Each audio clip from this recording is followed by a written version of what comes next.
Okay. Happy Wednesday. 3, 2.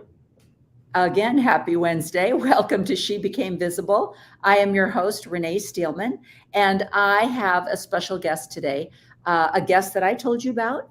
If you're not prepared, that is entirely your fault because I gave you multiple amounts of warning to get in your car, to give your children McDonald's French fries so they'll be quiet or whatever you need to do so that you could listen to this podcast live. But regardless, we're here. My special guest today is Lila Tueller. And Lila, I have to tell you, all week since we've been communicating, I have the song Layla in my head. I Oh, just keep yeah. singing it over and over again. You've probably Yeah. heard that before. It's not the Right. same name, but it has the same rhythm. So I keep saying Layla. Anyway, so It's speaking a of good one. Spanish, yeah. So anyway, so Lila and I are going to be talking today about her journey, but I wanted to preface I wanted to preface our conversation with um, something that I was introduced to, which I thought was fascinating. And I love being introduced to knowledge that kind of makes my brain go, what? And I hate the fact that at my age, I'm just now finding out some of these things. But I was listening to a psychologist, and he was describing different forms of codependency. Mm. And one of the forms that he was talking about was the Greek mythology of Echo and Narcissus. And he explained how Echo in mythology was cursed. She was a very talkative. She had a beautiful singing voice. She was just a lovely little nymph. And but she offended. Now, this one psychologist said she offended Juno. I've heard other names of another goddess that she offended. And the curse that was put upon her was that she could no longer express her own feelings or any thoughts of her own. The only thing that could come out of her mouth was a repetition of what the other person was saying. And Oh so my God. I So, know, yeah, yeah. isn't that amazing? So then she falls in love with Narcissus, who only loves himself.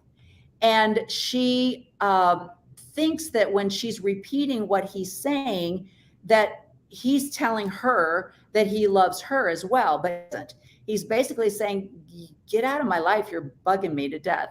And so he rejects her. And so she, he eventually dies of his own narcissism. She eventually dies of her rejection. But Mm. the premise to the mythology is the codependency. And immediately, which I'm sure, Lila, just from your reaction, the immediate thing I thought of was the role of women in the Church of Jesus Christ of Latter-day Saints. Yeah. And especially now that I have resigned my membership and I'm becoming more vocal on media, the comments that I'm hearing are echoes. They're echoes of things they've heard in Yeah. conference. They're echoes of things they've been told in a sacrament meeting talk. They're not their own individual. They're just a line that we've heard. And I thought, what year did you go through the temple for the first time? Oh gosh. Well, I was 18 years old when I got married. So I went through the temple in April of 1980. Okay. So you went through the old ceremony. Yes. You had the old, yeah. And that was the first thing that popped into my head was Eve, the way it's depicted in the temple before 1990. Eve is doing what she knows to be the right thing to do. Like she gets the whole plan. She understands the whole thing and she's smart and she's using critical thinking and she's going, okay, I get it. I get it. I see what we're going to have to do. We're going to have to sacrifice this wonderful life that we have, and we're going to give up some of our pleasures. I got it. Adam's, twirling around in the pond. Exactly like Narcissist. He's looking into this pond of water. This is how it's depicted. Gazing at himself. Yes, gazing at himself. It was so amazing. And she's like, she takes the fall, right? She's like, okay, I'm going to do like all mothers do. We take the fall for everything else. And then her reaction, her punishment after that, just like Echo, was, I'm so sorry. I will never speak my own thoughts again. I will Yeah, never. she gets shut down. gets totally shut Completely down. shut down. Yeah. And from that point on, she even is told, you can't even talk to God Yeah. without going through Adam. Right. It was such a thing. And it reminded me of your story because, and I want you to share your story. As you mentioned, you got married at 18, which is, I mean, I remember at 18, I met my husband when I was 18, but I remember thinking, I really love you. I don't want to get married right now. And I was so happy that he was getting ready to go on a mission because I was like, that gives me 2 years to live my own life. But I have a granddaughter that'll be 17 in December. I can't imagine her getting married next year. Can't imagine. Well, it was ridiculous. So tell us now, you graduated from high school and you went to BYU. BYU Right. or Provo? I went to BYU Provo. Okay. And introduce yourself a little bit. Tell everybody a little bit about your lineage because that kind of puts everything in perspective as well. Okay. Well, both of my parents are converts to the church. Neither one of them have any Mormon heritage whatsoever. Neither one of them had any siblings or parents that ever joined. So they were the only ones. And my father went on to be, we lived in Virginia and he worked at the Pentagon at the time, and he worked with Ezra Taft Benson. So somehow he made an impression on it wasn't President Benson back then. He was just an apostle, I think, at the time. But that's how my dad got called to be a general authority. And I was 7 years old. And we moved out west to Utah then. And so I was raised with a general authority father who love him to death. I mean, I really do. He's passed on now, and so is my mother. Mm-hmm. But, he was, I would say, textbook narcissist, I mean, as good as that can look, because he was very sweet in many ways. But yeah, he was, I think the whole structure of the church and, the patriarchy and all of that just fed right into that. And it fed his narcissism, and he just became one of them. And even though I don't know that they ever really accepted him as one of them, he believed he was one of them. Right. Because he didn't have the, generational Mormonism in him. So he was a little rusty on something. He didn't know exactly what was expected of him, but I digress. The main thing is that I was child number 6. And so I was raised in the church. My parents had joined before I was born. Okay. So I was raised in the church with, like I said, my dad got called when I was 7. So from then on, I had this general authority father, and he was quite popular back then. I don't know if young kids who would even know his name now, but back then he was. I remember his name. Yeah. I'm old enough to remember. Yeah. He was charismatic. He had he was fun to listen to. And so where were we going with that? You were just talking a little bit about your genealogy of how you grew up and where your training came from. So we moved around a lot because in my dad's case, they didn't send him on a mission as a mission president first. They did it after he was called to be a general authority. After he was called, he was sent to Florida. So he was a mission president in the Alabama, Florida mission at the time. I was 9 years old when that happened. And then after that, he got called to San Diego and was mission president there. And that was when I was a teenager, just in high school. So I had to leave my high school where I had gone my freshman and sophomore year and moved to San Diego for my junior and senior year while my dad was mission president there. And, that was tough on me. And one of the things the way I was raised was my father being, who he was, he wanted little girls to be seen and not heard. Right. I was told to be quiet. I wasn't allowed to have an opinion.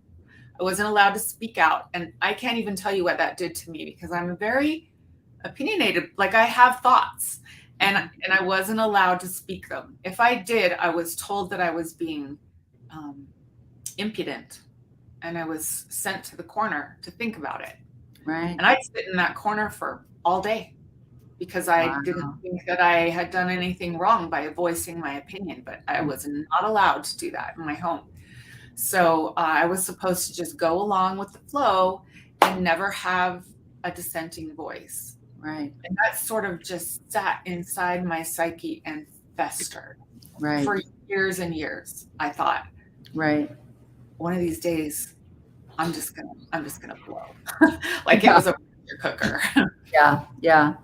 What you were number 6 of 9? Is that correct? There were 9 kids in your family, Right? So, did you ever have a discussion with your mom, because they weren't members of the church, living in Virginia? Did she originally plan on having 9 children? Would they have only had 3 until they moved to Utah and were converted and were told to multiply and replenish the earth? Did she ever discuss that? Well, they were converted before they ever lived in Virginia. They lived in San Diego while my dad was in the Navy. Oh, that's when they were converted. Okay. That was when they had 3 kids, or my mom was pregnant with her 3rd child. Okay. Then they moved out to Virginia for that whole experience there. And I think my mother did tell me that her mother hated raising children and let her know that. Oh. And she was very high stress, anxiety ridden person. Her mother didn't like all the children running around. She only had 3 kids. And I think my mom would have ended with 3 or 4 probably. But once, they joined, they felt like it was their duty. They should bring, how we were taught. There's all these spirits up there that need bodies. So we need to provide those bodies for them. Right. That's so interesting. I had a conversation with someone the other day, and I said something about that, and they said, that was never taught. And this is someone my age. Goodness.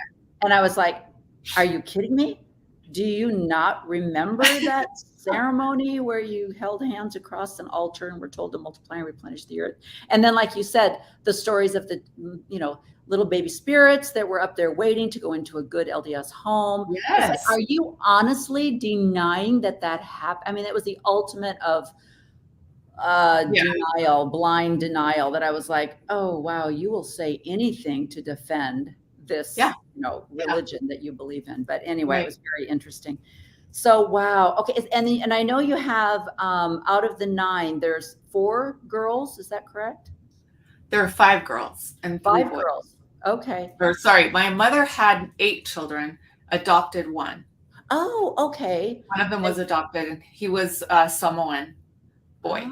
And this was was he the baby of the family? Or? No, he was just younger than me. Oh. And then my mom had 2 children after. I mean, he was adopted after the fact, after we had the 8 kids. Right. And he was adopted, but he was already like 13 years old. We thought he was 8 years old, but he was older than we thought. Wow. Yeah, he didn't have a birth certificate. He was literally straight out of the, Western Samoa, I guess is what it was, and didn't have a pair of shoes, didn't have a pair of pants, had never seen running water, didn't know anything. He only knew a few words, never seen snow before. I mean, it was really fun to bring him here and just show him everything. Right. He was so just amazed at the world, and that we had TV and electric light. Just sit there and turn it on and off and just watch and just be amazed. It was so cute. That is amazing. And I'm sure that whole story of how you found him and invited him into your family, that could be a whole nother hour. Whole other story. Yeah, that's amazing. So you got married at 18.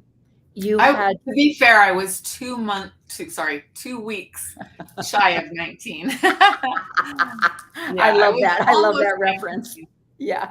2 months shy of 19. Yeah. Or 14, whatever. Yeah. That sounds. And did you meet your husband at BYU? I actually met him before I went to BYU. He lived in my older sister's ward. Okay. And she lined us up. Okay. So I met him that summer. I went to visit her prior to me going to BYU. and she lined us up and we went on dates. I stayed there for like 9 days, I think, with my sister, and we spent the whole time together, he and I. Okay. So Okay. he basically just kind of swooped in. I never dated anybody else at BYU. It was Yeah. just him, and boom, we got married that following spring. after I Yeah. met him. And he fit all the criteria?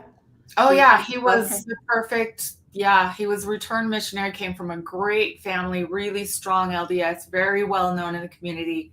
Father who had been state president, and was they were just stalwarts. Okay. Yeah, he was everything that I thought that I wanted. Everything, Yeah. and he kind of sort of just swooped in and took over.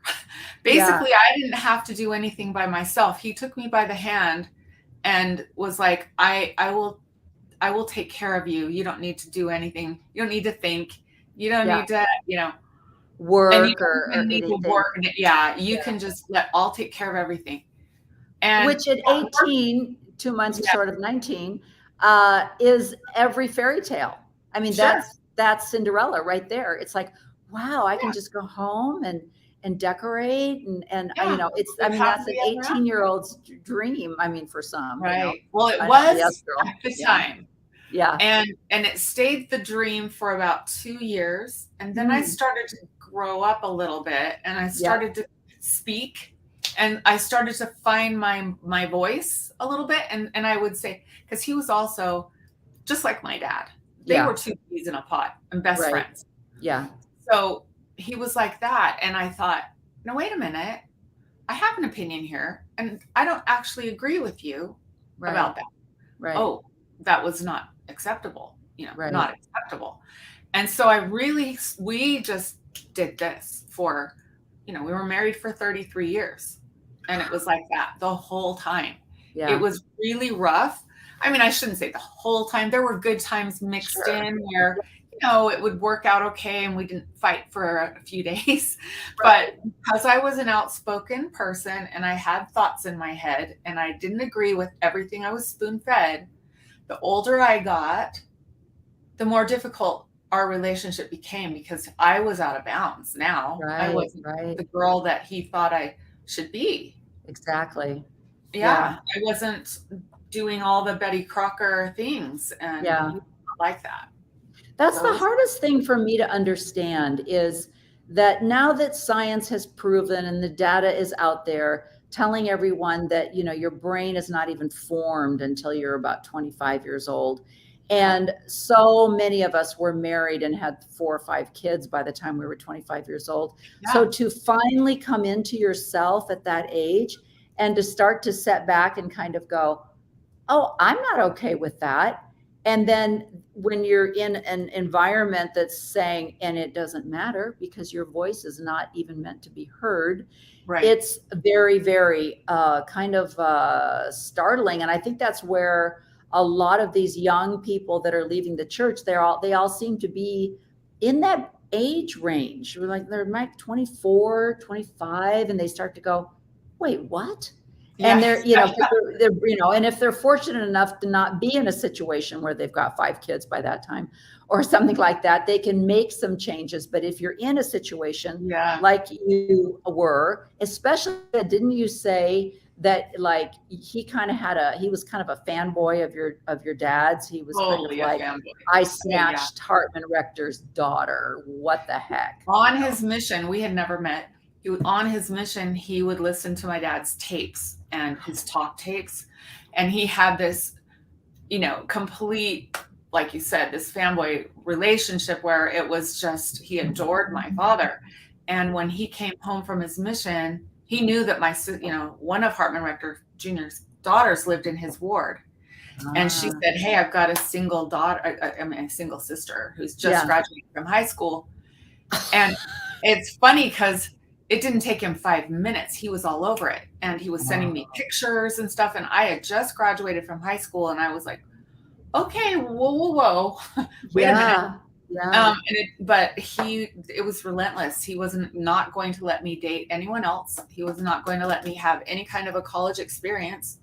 It was like, boom, I was his. Yeah. And he loved my dad. And so it was like, I even knew when we got married, I knew that he was really marrying my dad. That's Exactly. really what it was about. Like you're standing at the wedding ceremony, and he and your dad are over in the corner. I'm just making up this story, and you're kind of like, "Hello, excuse me." Yeah, excuse me, hi. Yeah. I'm the bride. Did you want to kiss the bride or him? Or yeah. Oh, that's funny. That's Well, really I knew that because Yeah. he would spend, that the day we got married, you're supposed to go on your honeymoon, right? yeah. Well, he knew that the next day my dad was going to be moving this giant mahogany table that Utah, what's the name of it? Hotel Utah was selling all their stuff because it was now going to be the church office building or the Joseph Smith building. Oh, yeah. Okay, yeah. So they were selling off all this stuff. There was a mahogany table about 20 feet long. It was massive. And my dad was going to be moving that into his dining room because he bought it. And my husband, this is on our wedding night, he found out my dad was going to be doing that the next day. He canceled our plans to go on our honeymoon so that he could be there to help my dad move this table, to be like, I don't know, like the favorite son-in-law or something, to be there on the spot to help out. And I was just like, I can't believe this. I can't. Yeah. And then, after that was done, we went on our honeymoon, and it was literally 3 days in a rainy Monterey and Carmel. And it was rainy and cold, and we literally hardly left our hotel room. And it was just such a letdown for me. I thought, that was not what I pictured it was going to be like, not at all. And that was just the beginning of how it went. It was my dad. And I came last, it was my dad. So I kind of resented the fact that I had this father that had all these fans, and that, who was I? I was just the daughter, but I was the way in for him, Right. So it just kind of was not, it wasn't what I had imagined. No, and right from the very beginning, you saw like, oh, I see this whole, my whole life just flashed before my eyes. I can see what the future holds. This is going to be. Yeah. This is going to be. And they were like this. They were best friends. My dad adopted him as if he was the favorite son, not son-in-law, son. Yeah. Did your brothers ever comment on that? Were they ever like, oh, wait, let me call, whatever his name was, you know what I mean? Yeah. It's let's call Hal and see what he thinks. Sorry, Hal. Yeah. Husband's name. He's no longer with us. He passed away in 2017. So I don't want to speak too ill of him. He was a wonderful person in so many ways. He was a great father. He did a lot of really, really good things. So I don't want to trash on him. I'm just saying, from my perspective as the girl who was never allowed to speak, I married someone who was the same. He believed that same way. Exactly. And so it perpetuated that into my early youth. Well, I should say, my early 20s. Right. Into my 30s, 40s. I didn't leave until I was 54. Wow. Yeah, and I'd had 7 kids, and gosh. I finally what did you like as you were, you had your, how close are your kids? Like they aren't super close. Brittany just turned 41 yesterday, which just shocks me. I'm like, I know, because I'm 41. It's like, how can you be 41 I'm when 41. Yeah. Right. And then I have my youngest son is 19. So there's a real broad, Okay. The first few were a little closer, and then it spread out. I had some miscarriages in there. Okay. There's, 4 or 5 years apart, several of them.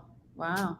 So during that time, I'm sure that there were things that you thought, with the beautiful ability that we as women have of feeling guilty and not grateful for what we have.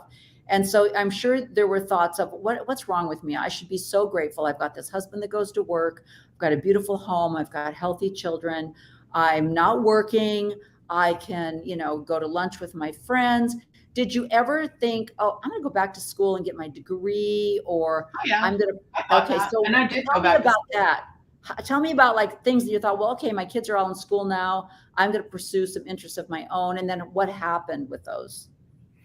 Okay, well, because after my fourth child, I decided I was done having kids. And I made it very clear to my husband, I'm done. I know my limitations. I am barely making it right now with the 4 kids I've got. I can't do this anymore. Right. And he was like, well, what about all those spirits, that need to come down? And I said, they can go somewhere. I just don't think I can handle it. I'm here. Yeah. And because he was working and traveling a lot. And so I was home a lot doing it by myself. And to be honest, I didn't mind that because when he was gone, there was no fighting. I could do my own agenda.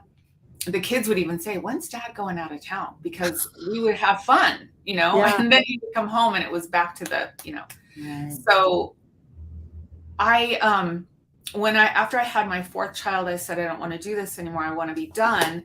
And I had a yard sale and sold all the stuff, the crib, the stroller, the car seat, the high chair, all the baby stuff. And I'm like, okay, now you need to go get fixed, is what I told him.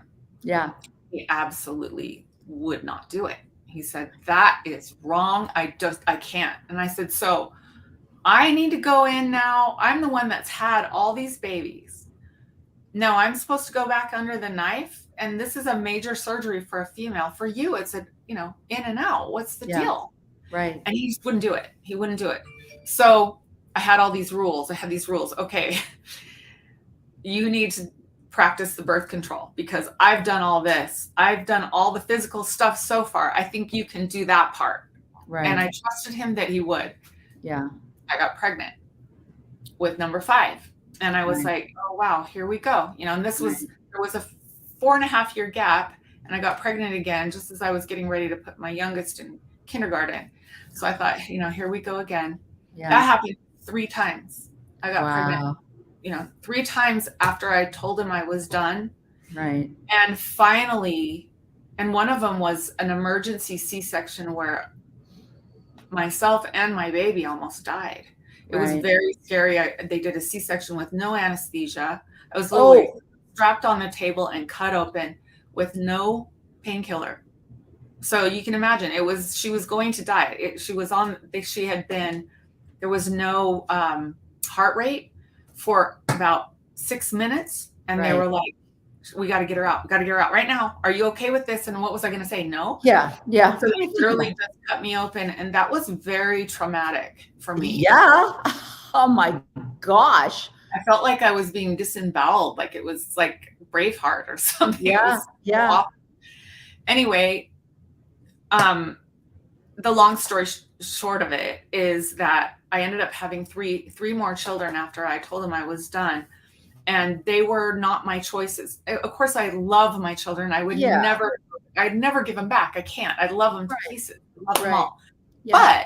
But I wasn't being listened to. Right. No one was listening to me. Right. When I said, I'm at my wit's end. I can't handle this. Right. I said, some people are built for this and they just have baby after baby and they love it. And that's what they want to do. It's not what I want to do. And I told him that. I said, please, can we be done? And he just didn't listen. Right. So I was angry about that, but there were many other things that I was angry about. And without going into detail, I just will say that I felt like I had been stifled for decades. Right. Never allowed to really express how I felt without being told to be quiet.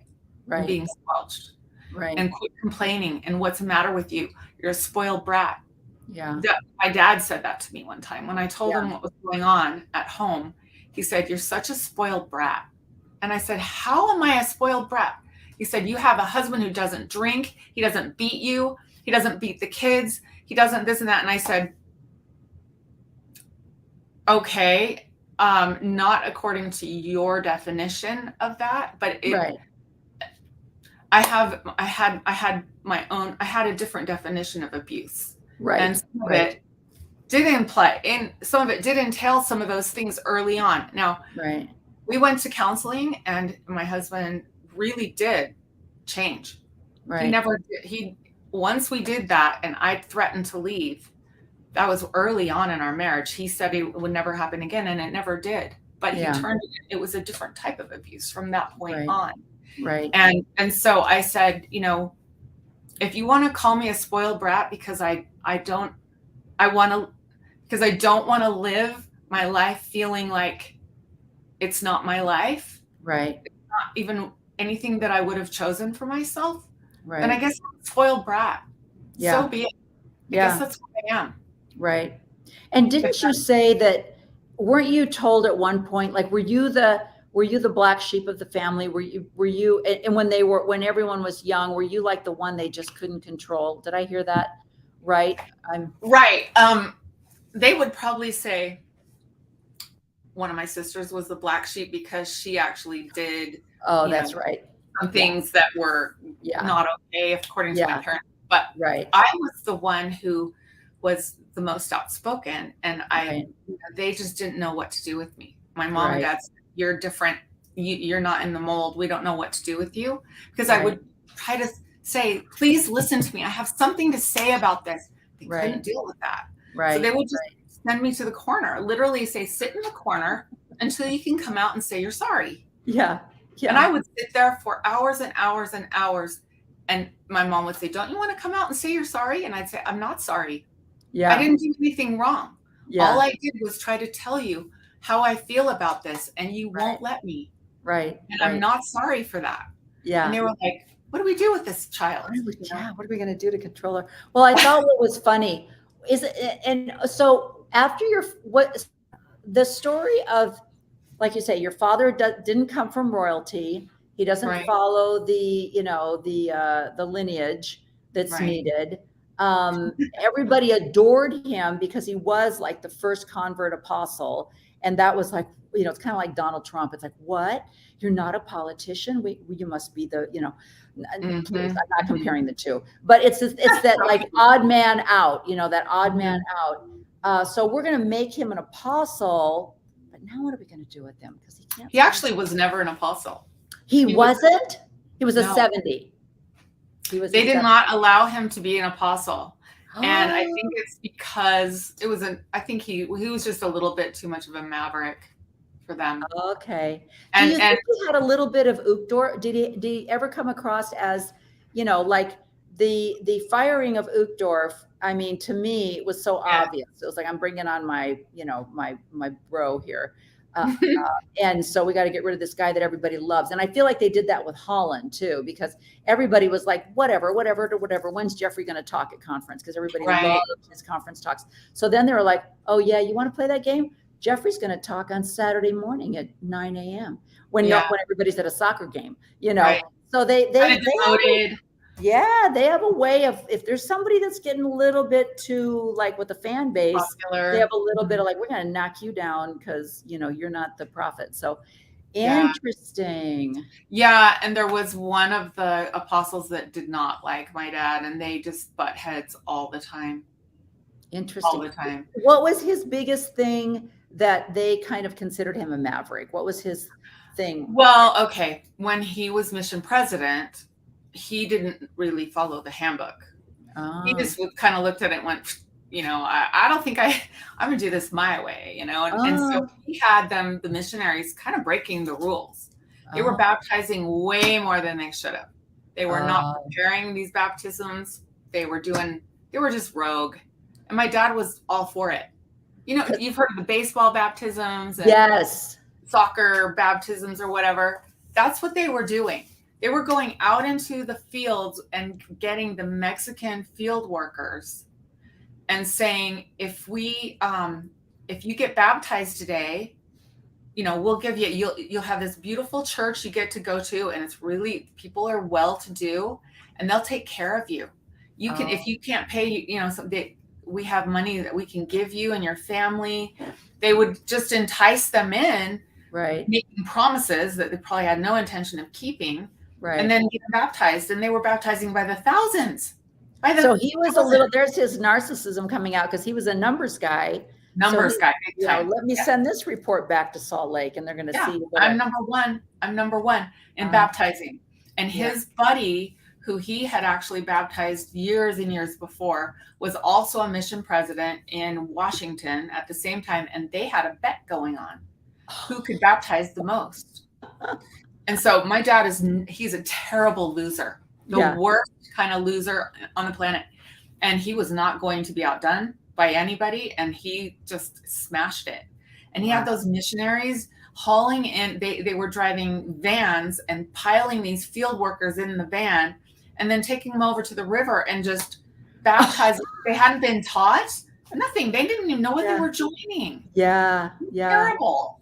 Oh my so God. He was in trouble for that. They sent Vaughn J. Featherstone out to lay down the law with my dad. Yeah. And by the time Elder Featherstone left, they were on the same page, meaning my dad had kind of talked him into it and said, hey, you know what, we're just doing what the Lord told us to do. And we are, you know, President Kimball had made some prophecy that baptisms would be by the thousands. And he talked about the seed of the Lamanite. So my dad was saying, these are the Lamanites.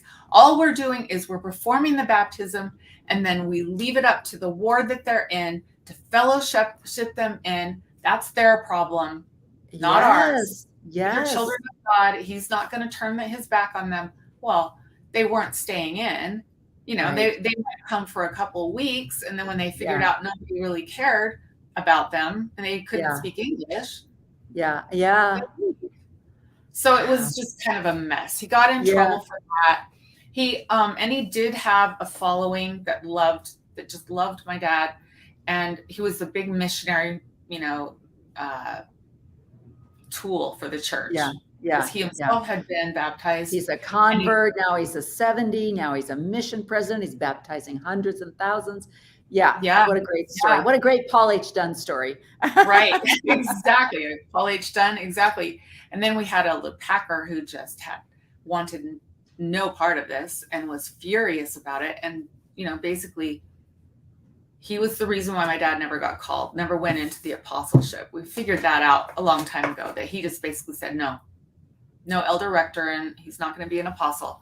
He doesn't have what it takes. He's too popular with the people, but he's not keeping our rules. And didn't happen. That man, the more I learn about that man, I'm putting him right next to Brigham Young in the evil leaders. You know, there's the Hitler, then there's Brigham Young, then there's, I mean, that's terrible to say, but I mean, just every time you turn around and you listen to something, there's like 6 degrees of separation from Boyd K. Packer. And it's just astonishing the hard mindset of this man and the power that he had. And I love the story of oh golly, who was it? Oh, I think it was his brother, the Packer that worked for the Salt Lake Times, that kind of Ben Packer. And how he kind of told the story of how, you know, oh no, it was Benson. It was Benson who worked for in Arizona newspaper, and he went and interviewed Oakes and said, now, you know, so why are you letting Packer, you know, say these things? He goes, well, you can't control a grizzly bear. And then Benson, you know, reported that, and he was like, I never said that. And then he says, you either, you know, take that back, or I'm going to blow the whistle on all you boys. But so everybody knew you couldn't control him, and he was power hungry, and he also wasn't nice. He wasn't a nice person. No, and he had a chip on his shoulder, you know, and it was just, it's interesting. But mean. Just my dad used to say that. He'd tell us, he said, you know, you can keep all the commandments, you can do everything you're supposed to do, you can have some high calling. If you're not a nice person, you don't deserve to go to heaven. He would say that, and we all knew who he was talking about. Exactly. They just didn't get along. So So tell us. I love that you tell us the story of the experience that you had, that after 33 years of marriage, now you've got kids that are grown. You probably had did you have grandchildren at the time? I don't even know, 33 years times 2. Yes, I did. You know, so I mean, you're like stuck deep in this relationship. And I remember that you told the story of how, you know, you went to your dad, you said, this isn't going to work. And he's like, you just go home and stick with it. You know, like you said, you're spoiled, you don't appreciate what you have. And I'm sure you even felt that at times. You thought, oh geez, what am I not doing right, that I'm not happy, you know? Sure. And Yeah. but tell the story of what happened where you finally said, look, I only have a few short years. No one knows the truth of what happens after death. But I Right. think I'm going to try and enjoy this life a Yeah. little bit. So The only one we really know about. Yes. So tell Yeah. us how that happened. Okay. Wow. I was just thinking about this today as I was walking this morning. I was talking to a friend and I sort of got off on this. I said, you know what? I blew up my world a couple of times. Mm. The first time was when I decided to get a divorce. And, you know, our family was one of the, I don't know, the core families of our ward. Oh, yeah. We had a large family. We'd been there for 25 years. We knew everybody. We had held callings, all of us, you know, my husband and I. He had been in the bishopric a couple of times, and I had been, you know, gospel doctrine teacher, Relief Society teacher. I'd been, you know, young women. We were one of the core families of the ward, and everyone thought everything was great. Most people, unless they were really close to me. Right. If I had close friends, but most people didn't have a clue. Right. And, you know, I had this pressure cooker in my head thinking, what happened was I woke up on my 52nd birthday and I couldn't get out of bed. I just broke down and sobbed and sobbed and sobbed. And I thought, I could live another 30 years. I was 52. Yeah. I could live to be 82. My mother, you know, did. Yeah. And I thought, I can't do it like this. Right. I cannot face another 30 years like this. I have got to do something. I've got to. And I was bawling out of control for like 2 weeks straight. I could not function. And my husband was like, what is wrong with you? You're crying all the time. What's wrong? Are you having a nervous breakdown? Yeah. And I said, maybe I am, but I can't do this anymore. Right. I said, can we just have a talk about this? Right. It wasn't our first talk. Right. We had talked about divorce since year 2. Right. You know, periodically, because our relationship was so rocky. Right. And I said, you know how long we have been working on this, and it's not any better. We're just so tired that we just don't even deal with it anymore. We used to fight about it. Now we just throw our hands up in frustration and said, you're not happy. I'm not happy. And I know the kids aren't happy because they see that we're not happy. Right. One of my daughters said, Mom, I've never seen you and Dad kiss. I've never seen you kiss. Wow. And she was, I don't know, 20 when she said that. Yeah. And anyway, that talk that we had was the very first time that he ever really listened to me. Oh. The first time. He sat there, and it was if he took off the blinders or the rose-colored glasses for that one discussion, and he heard me, and it was like, you mean to tell me you haven't been happy this whole time? And I said, you know I haven't. Right. You know this. I have talked to you so many times about this. You have seen me. I spent years crying in the bathroom. I burned through my contact lenses with my acidic tears probably a dozen times. Yeah. The doctor kept saying, what's going on with your contact lenses? And I was like, I don't know. They would literally fall apart because I had acidic tears all the time. When you're really upset, there's more acid in your tears. I found this out later. Wow. Anyway, I said, so can we just part as friends? Is that possible? Could we just do that? We don't have to fight. We don't have to make a big ugly scene. I don't need a lawyer. We'll just talk about it and figure it out on our own. Can we just do that? I said, I won't be hateful. We can stay friends. Right. And he really listened to me. Wow. And he said, is that what you really, really, really want? And I said, please, I'm begging you. I don't think I can make it for another year. And he listened and he said, okay. That's amazing. Well, now, the thing about this is you weren't in any kind of a position. It wasn't like, I love the quote from Mad Men, the movie, where his wife started having an affair with the senator, and he commented to her and he said, "Oh, so you got a lifeboat before you jump ship." And I don't know why that stuck with me, but I mean, you were not financially independent. No. You were not set up to like, okay, I've got my master's degree now. I know I can fend for myself. There was nothing in place that said, now's the time for you to get out, Lila. You can, you're like, I don't know what's going to happen, but I know I can't do this anymore. Right. My youngest child was 11. And I had a job designing fabric at the time, which I'm still doing. Right. And it didn't make enough for me to be self-sufficient at all. But I was doing enough. I had a little something that I could lean on, but it wasn't, I was not in a well set up position to do it. Right. I just knew I couldn't do it anymore. I was at that point. It was like, either commit me into a hospital because I'm losing it. Right. Or we need to change this. Right. And he listened. And then he ran off to the bishop. And my wife, doesn't want to stay married, la-di-da.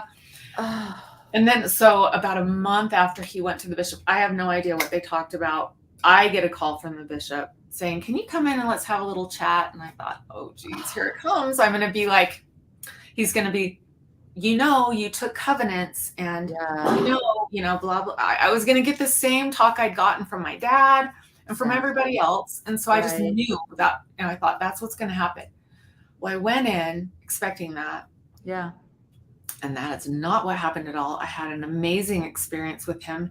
He looked at me and he said, "I've been praying about you and your situation for the past month since your husband came in." And he said, "I have a message for you from God." And I thought, oh, he's going to say, here we go. And he said, "You need to be happy. You haven't been happy for a long time." And he said, "You need to be happy. I don't care what it takes. I don't care what you have to do." He said, "I'm not telling you what to do. Yeah. But you figure that out and do it." Right. Of course, I dissolved into tears. I couldn't believe someone was actually hearing me. Oh my gosh. That really, that shocks me. As a woman, for the first time, having a man validate how I felt. Right. And I thought, okay, he gets it. Right. And he said, "I'm not telling you what to do, but I'm telling you, you need to be happy. So figure it out." And then he gave me a blessing. And, my beliefs have changed since then. Right. And I can see it differently now. But at the time, I was just hanging on as every word. Right. And he said, "The Lord sees your sacrifices and has accepted it. And you are free to go." Oh, what a beautiful man. Why can't we multiply this person and put him in every ward? I know. I think it shocked him because after he said it, he was like, "Wow, I don't know if I should have said that." And I said, "Well, you said it. Don't be taking that back. You said it." And he said, "I did say it. And that's what I felt from the Spirit."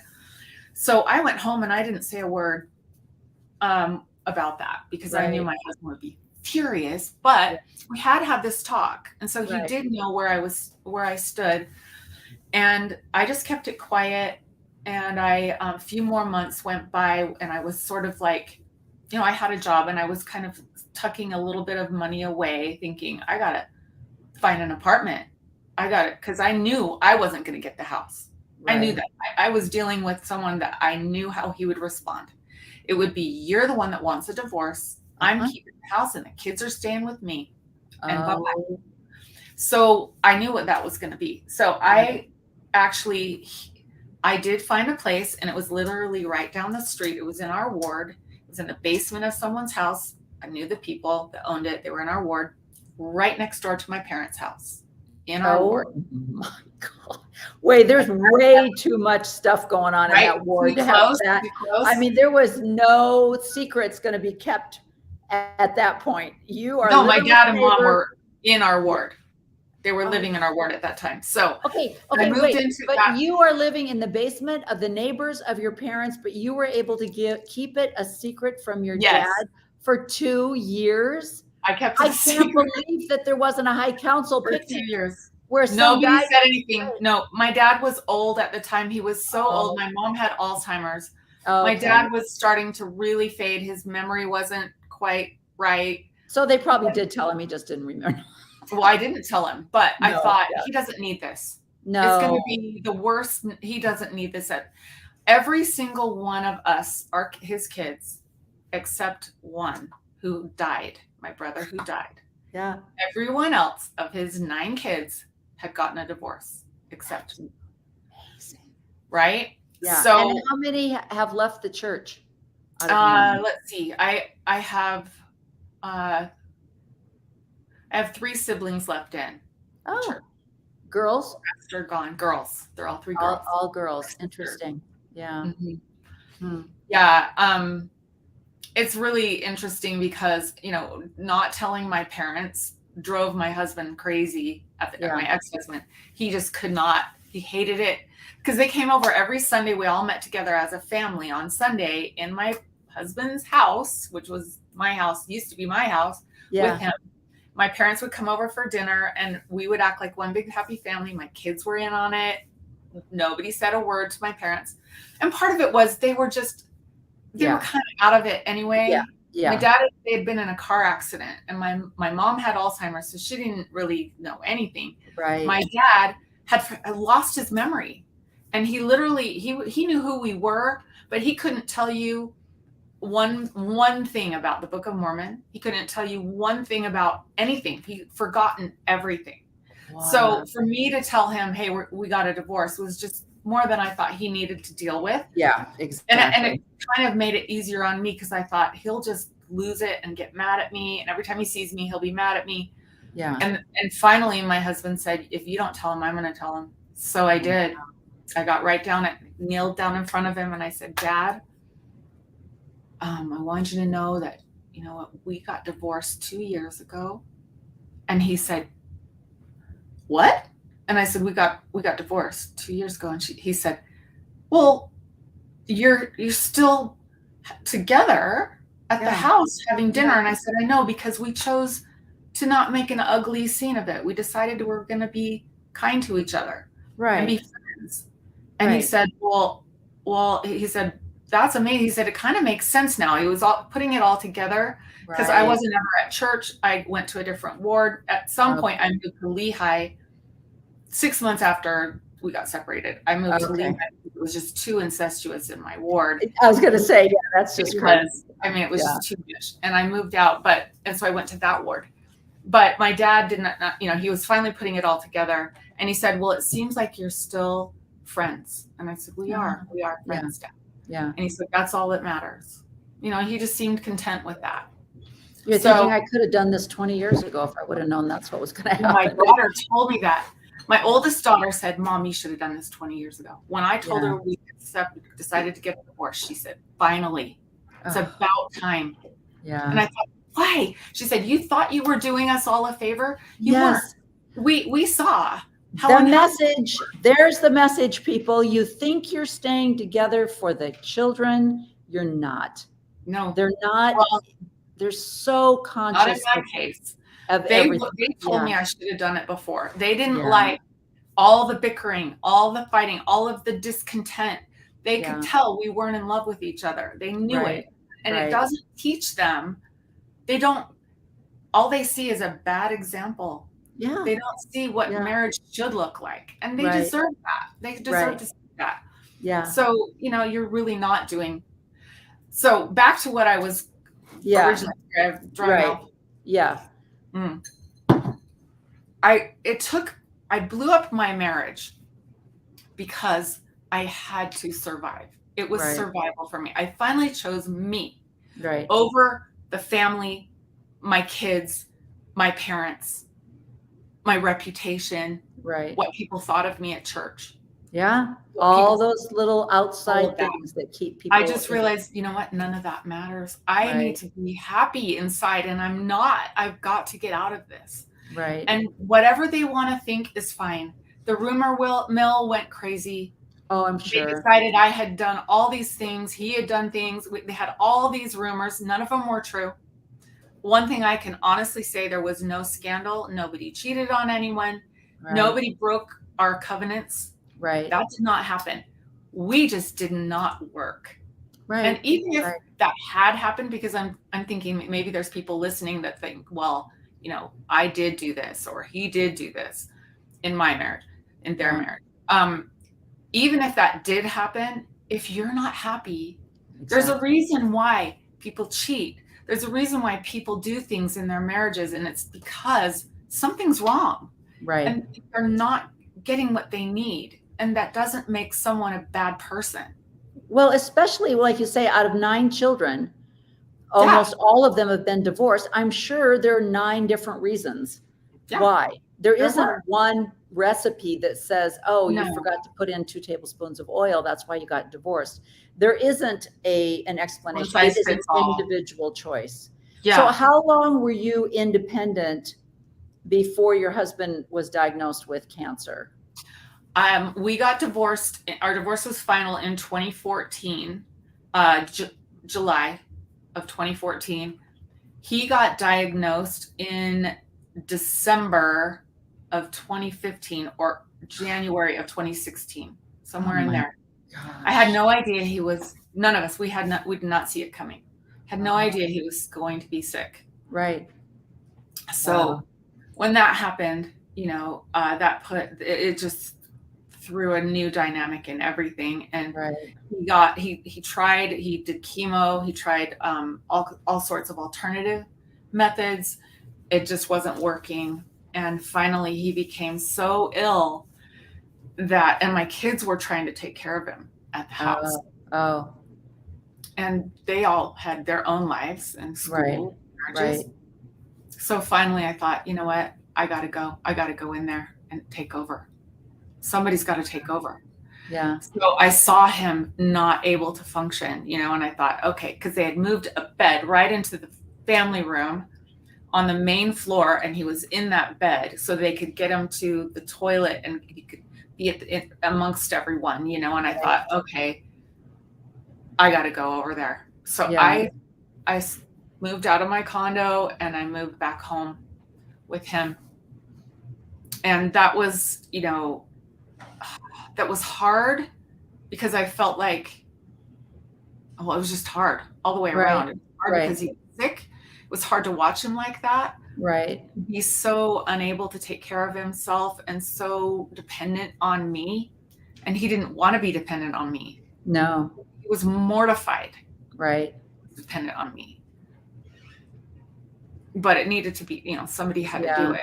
I knew it had to be. You hear that story, you hear that story and it is an interesting dynamic when that happens, but I think it says a lot for the people that are involved. I mean, Carolyn Pearson's, same story of going back and serving and loving just a human that you love and that you have history with. And but I also so appreciated your honesty with this, the fact that he wanted to do alternative treatments that costs money that insurance doesn't pay for.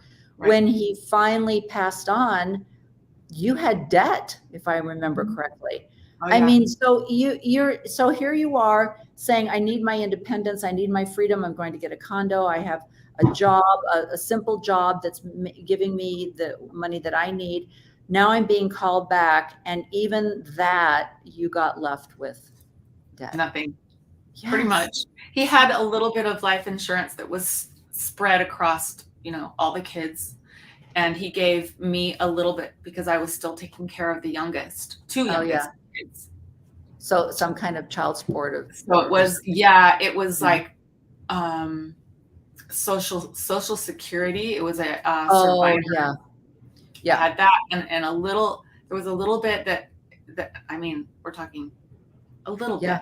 It wasn't even enough for a month, of living. But that sort of, that's what I got. And I didn't care. Honestly, I didn't care about the money. It wasn't about the money for me. Yeah. It was about my soul and my spirit and surviving life. And I think that's the point, is it doesn't matter. If you were to make a list and you could list all the reasons why you should stay in a marriage that isn't working, it doesn't have to be violence, doesn't have to be abuse, doesn't have to be, like you say, cheating. This isn't working. And then on the other side, there was all you could write down was, I'm not happy. I deserve to be happy. Yeah. That's it. You don't have to That's have, enough. and that's enough. Yeah. Yeah. And people who tell you otherwise are Yeah. either pretending to be happy, Right. or they have some wonderful relationship with their spouse. And I champion that. I cheerlead that. I'm Yeah. grateful that there are people that have those relationships and they're so happy to be there and they wouldn't want to leave. My Right. mother was like that. She loved my dad, would never have wanted to leave. Right. But for the rest of us who feel guilt and shame for wanting to be happy. Yeah. in Yes. this life. Yes. See, I thought, oh no, you have to sacrifice this life because of the next life. Exactly. And you can be miserable here, but you have the promise of something wonderful there. And I thought, I don't even know what that looks like. They can't Yeah. tell me what that looks like. Well, especially because the way it was laid out was, you will be so happy because you will have 45 million more children to take care of. Right. You get to have babies for the rest of eternity. Yes. And be married to your spouse for Yeah. eternity. Yes. That you can barely stand right now, but you're going to be together and it's going to be great. No. I mean, they know. couldn't lay out anything that was like even remotely appealing to me. It made me think, okay, yes, I can stick it out. I can do this. Like some Give me something. Give me something. Yeah, I thought, tell me something good. Because all I'm seeing is, if I'm a mother in heaven, I don't get to talk to my babies, my children. Yes. They don't even get to pray to me. I don't even know who you are. No idea who I am. I can't say anything to them. Right. My world is pumping out spirits, man. Just keep on pumping out, and we're going to populate all these worlds. That does not sound fun to me, nor it's like, come on, you guys. Is that all you've got? Yeah, come up with, like, there will be infinite amounts of cheesecake. And give me something. Yeah, you can eat whatever you want. Fabulous. I mean, give me something, But I always think about that because I always think, speaking of narcissists, I always, I'm waiting, and I don't know. I think Russell Nelson has a huge narcissist problem. Oh, but just once, I would like to hear him say, let me tell you about my wife and what she did for me to be a cardiac surgeon, to have 9 children, and what she sacrificed and gave to our family. Just once. I want to hear her talk something nice about your wife. About her. Yeah. All about her, not about him, Well, let's close up with tell us a little bit about your fabric designs and how you found happiness, and let's all end on a happy note. Okay, how much time do we have? We have like 3 minutes. Oh, okay. 2.3. Well, long story short is, after I got divorced, after my husband passed away, after my father passed away the year after that, because I moved right in with my dad and took care of him the last year of his life. Yeah. After that was over, I had the faith crisis of, it just went, the whole thing just gone. And that was the next thing, the big blow up was to walk away from the church and just say, bye, I'm done. Right. And I, turned in my resignation, done. So in my world, everything blew up, everything that everyone thinks is the most important thing blew up. But I'm the happier than I've ever been in my life. It's like night and day. I couldn't be happier. I mean, I'm sure I could be, but I'm so pleased to be where I am. So I started fabric design 2008. So I've been doing it for several years, and I love it. It's my passion. It's what I love to do. Does it make me rich? No, but I really love it, and it's just what it's my favorite job. And I also work other jobs just to make ends meet. I'm not rich. Right. I don't live in a big house. I live in a tiny little house. It's like on the wrong side of the tracks, and I don't care. Who cares? You found yourself. I don't care. Yeah. Everything is so simple now. I still have my 7 kids, and most of them still in the church. I have 2 that are out, one that's teetering, but we don't argue about it. We don't talk about it. They respect me. I respect them. We're able to just make it work. Just like my husband and I, once we divorced, we made it work. We decided to be friends. Right. I think that's the key. You don't have to be hateful, you know. That's right. Love That's everyone. right.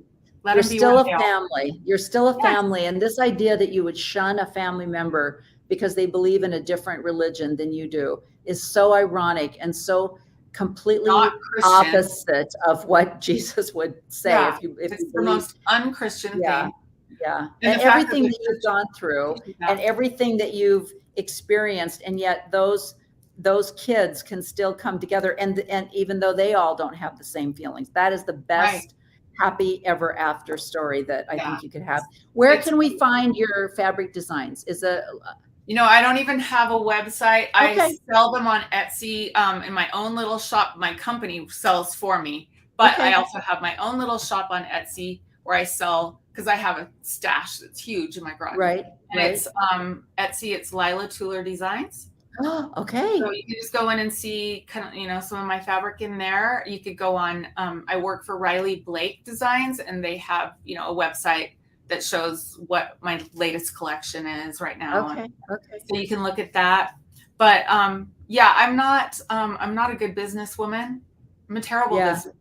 Yeah. I kind of need someone to run it for me because I just want to do the fun part. Exactly. The part. Hello. Thank you, sister. That's exactly where I'm Yeah. at. Just let me do the fun part and somebody else do the books. Somebody That's else do the marketing. Exactly Somebody right. else do all I'm that just not stuff. good at that. And I'm not good Right. at social media. I'm not good at any of that. And I'm okay with that. So I'm, you know, I could do a lot more.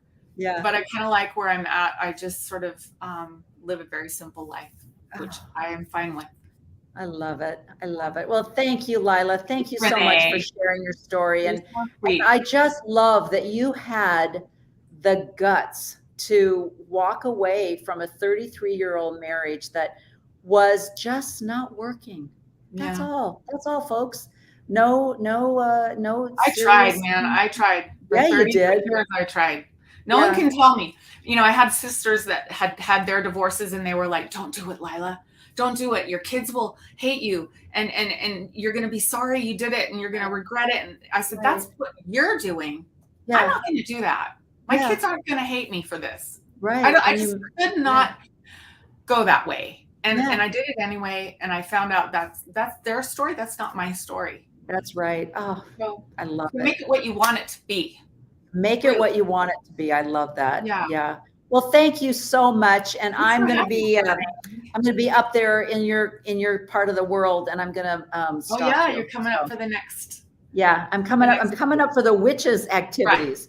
I want the world to know Oops, all that that. if you want a great witch party to go to Utah.